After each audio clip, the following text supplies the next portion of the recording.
The most degenerate ratmen of the Disciples of Decay are the Plague Priests. Astride their furnaces, they preach the diseased words of the Great Horned Rat, and where they walk, the land withers and dies. So it is with Lord Skrolk as well, an ancient eyeless horror, blessed with the favor of his god, and the evil words of the Liber Bubonicus, the collective knowledge of Clan Pestilens, an army of fanatics who show an uncharacteristic amount of loyalty. I imagine the idea of being turned into a quivering bag of bubos has the effect of keeping disloyalty in check, to an extent. They are Skaven after all.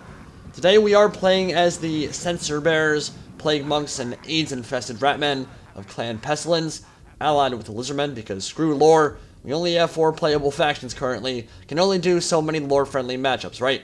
And the Skaven of Clan Mors and the Dark Elves are across the field. So my ally for this battle will be Robin Hood 2109, good friend of mine who used to run his own YouTube channel. I believe that's stopped now, but he'll be commanding the Lizardmen, and across the way are the Dark Elves, the Queek of Naggaroth, and he's got a little bit of a goon squad going, 2 Death Hags, and Malekith mounted on a cold one, so might be able to take out some lords pretty easy with that combination. A lot of weapon damage there, bunch of Bleak Swords and Dread Spears, so kind of a low-tier Dark Elf army for this one.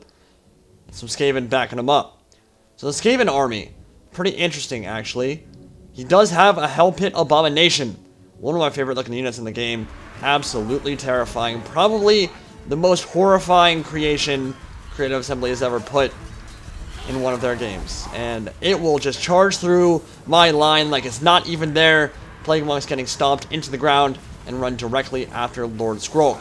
Now Lord Skrolk does have the Liber Bubonicus, which will be very beneficial if it wants to take down single entity units like the Hell Pit. Can do a lot of damage. It probably wasn't already off cooldown at this point.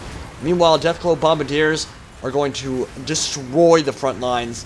They're insanely good against big blobs of infantry.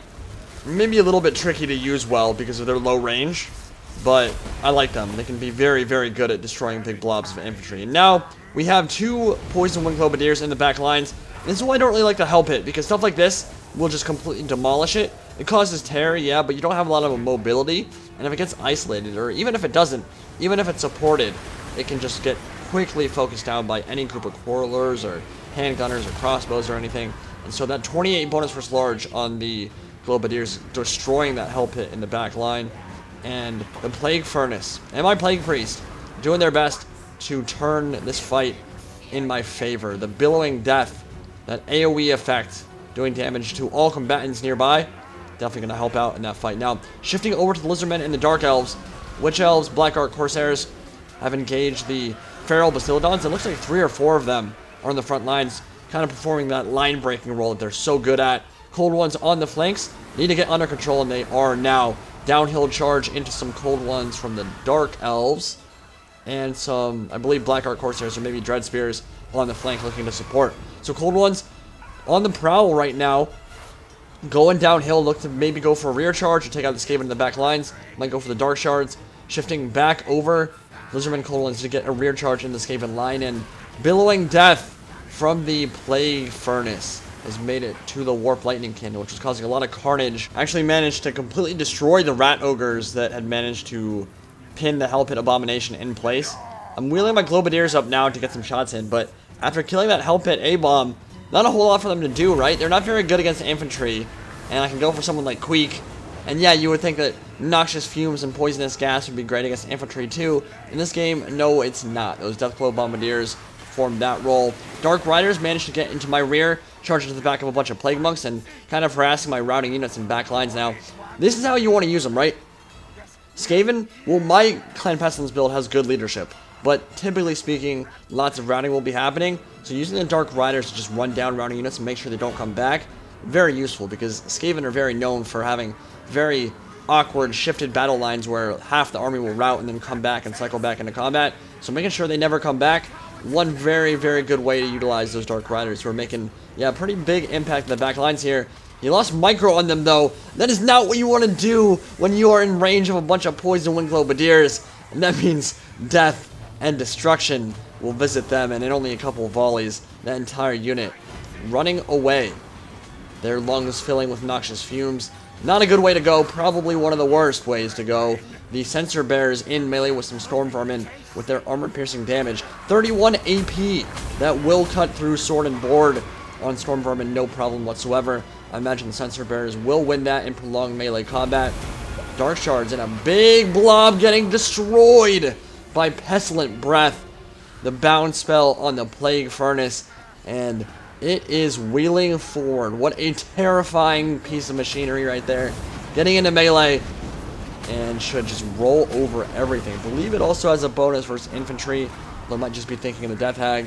And yeah, the animations on it are kind of silly and hilarious and could probably be worked out a bit more. It wouldn't be a bad thing to have some units that are there for show to just push it around. But it will roll over those Dark Elves, those Dark Shards, no problem whatsoever. And I'm helping out Justin, or Robin Hood rather, over on the other side. Now the Rat Ogres and some of my Clan Rats are coming back into melee, cycling back into combat. I did lose one of my Globadiers. Those Deathglobe Bombardiers, though, such an issue right now. And they might be enough to turn that Storm Vermin fight in the favor of the Storm Vermin and get rid of my Sensor Bearers, who do seem to be winning for now. But yeah, the Deathglobe Bombardiers might change that. And I love that effect. That's just a vicious-looking pink fume exploding there. I believe Deathglobe Bombardiers were actually just upgrades to the Poison Wind in game, or in the tabletop. But here, they're a completely different unit, used for infantry rather than the large units like I used against the Hell Pit Abomination. So yeah, the Plague Furnace, there's not a whole lot over here that can deal with it at the moment. The Goon Squad could. Oh, another beautiful Pestilent Breath into the middle of some Bleak Swords. That's fun. I love the fact that breath attacks and magical attacks in general, magic in general, so much better than it was in game 1. It's really nice to be able to see that. It doesn't seem massively OP, barring a few spells here or there, but it definitely does a lot more work for you, which I'm loving it. Now Queek, probably going to be looking for Skrolk pretty soon with his armor-piercing damage, and Skrolk's not going to want to take that duel if he knows what's good for him, with Kroq-Gar and Grimlock making their presence felt as the Deathglobe Bombardiers and the Slingers fire in. That is one angry, very fast dinosaur. He wants to pop Swiftness of Itzel here to get up to 102 speed, and there's no way in hell Skaven weapon teams, or Slingers even, will be able to run away from that. Charging forward, getting a nice little rat snack. You know, I think that's exactly what Grimlock loves to eat. I mean, you can't imagine Skaven taste very good, but he is a T-Rex. I'm not sure he cares too much. Now Skrolk.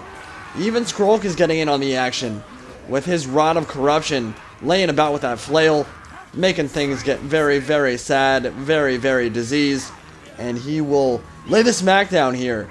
These Clan Rats, and actually I believe these are Gutter Runners, not really going to have a good time in that fight, and they'll run away.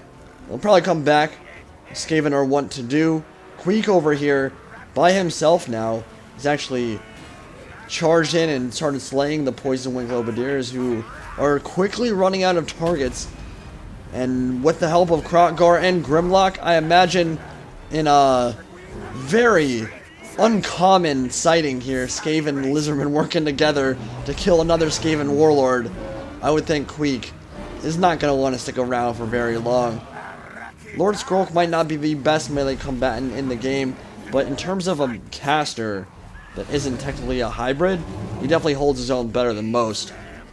And Queek will become terrified and start running towards the edge of the map. Not sure if he'll rally in time. We'll see soon enough. So my Rat Ogre group did come back to the fight. Actually, both of them are still alive, so I guess the Warp Lightning Cannon didn't fully eviscerate them, although it did quite a number on them. You can see their HP is very low at this point. Blackheart Corsairs in a very bad spot as Skinks and a Skink Chief run them down. Yeah, the Skink Chief is in very, very bad spot at the moment. Very low HP. I like them, honestly. The Skink Chiefs are a good anchor to your line, especially if you want to operate your Lord like Kroq-Gar does in Grimlock. A lot of the times they're going to be away from your line, kind of flanking or going around the side or doing something away from the main battle line. So having a Skink Chief or something to anchor the line and provide you that Encourage aura, pretty smart idea, honestly. Now this Feral Bastiladon, I think it might have just died actually. Just got a bunch of shots in from the Dark Shards. And Malekith and the Death Hags are going to go down and chase it. It is still alive, pretty low HP, and Malekith is on the hunt at this point, astride his Cold One. But does he really want to get that far away from the rest of his army? There are some fast movers, Kroq-Gar and Grimlock, and the swiftness of Itzel, that incredibly good ability that allows him to get out of sticky situations, gives him a boost of speed here. There it is. Doesn't work against large targets. It's not going to knock them down or slow them down or anything, but it will make him much faster. So, I don't know if Malekith is going to be able to run away from that. Dark Rider's getting a good charge into the Poison Wind Globadiers. And Malekith, you can see, is running desperately away from Kroq-Gar, realizing his folly. But the battle's still very much in the balance as Skrolk summons forth the Vermintide. More clan rats spewing forth from the underground. Rat ogres, Kroq-Gar, everything, and their mother and brother glitching out with Malekith as he tries to run away. And that's not a good time to pop power from darkness, because that will make him lose more HP. It'll give him more mana, but he doesn't have net or anything to cast it that will slow those guys down. Skrolk doing his thing, and the Plague Furnace doing its thing in the back. And those Dread Spears are just getting bowled over, getting sent flying. And now Skrolk and Kroq-Gar in the thick of the fighting. Malekith trying desperately to run away, but can he do so? The Rat Ogres and Kroq-Gar are just inexorable. That tide unending as the Witch King tries to pull away. Nowhere to go. And a tail swipe from the famous Carnosaur will knock him from his steed. His Cold One will fall into the dirt, and that will be the end of Malekith the Witch King. And now Dark Rider's getting a rear charge in. Will it be enough to turn things in their favor? I don't know. The lines of the Dark Elves and Skaven are faltering at this point. Plague Furnace isn't in very good shape. He's taking a lot of HP damage from those Dark Shards as it charged in. But it's just Slingers, just the Deathglow Bombardiers. And how long can they stand in the fury, in the shadow, in the terrifying gaze of these monstrosities? The Gutter Runners will charge in, trying to get some last kills in here, but I believe the Plague Furnace does cause terror. I would imagine it does. And they're actually going to kill a couple Rat Ogres, but it won't be enough. They will rout very soon as they get pancaked into oblivion. And myself and Robin Hood will take it, but they managed to kill the Plague Furnace, though, before they run. Just before they run, they actually managed to take it down and kill my Plague Priest, which was pretty funny. Now, one thing I do want to know, what the hell is that sound? That thing that constantly goes off. Literally, it's happening in every one of my Skaven replays. I don't know if my sound is bugged. I don't know if that's a sound effect that only shows up in Skaven replays. If anybody knows what actually causes it, if it's the safety in numbers buff going off or something, I have no idea. Please let me know. I'd like to get that sorted out. If it's a audio bug, CA needs to fix it, because it is bad. It's really ugly and kind of annoys me in replays. But looking at kills here, my numbers are obviously going to be inflated because I fought Skaven, but I did have a Plague Censor Bear with over 300 kills, which is quite a lot.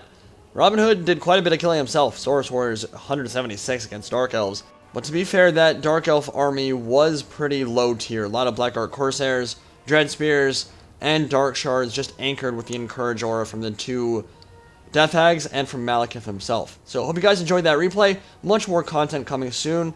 I'll see you next time. Any Pride, signing out for now.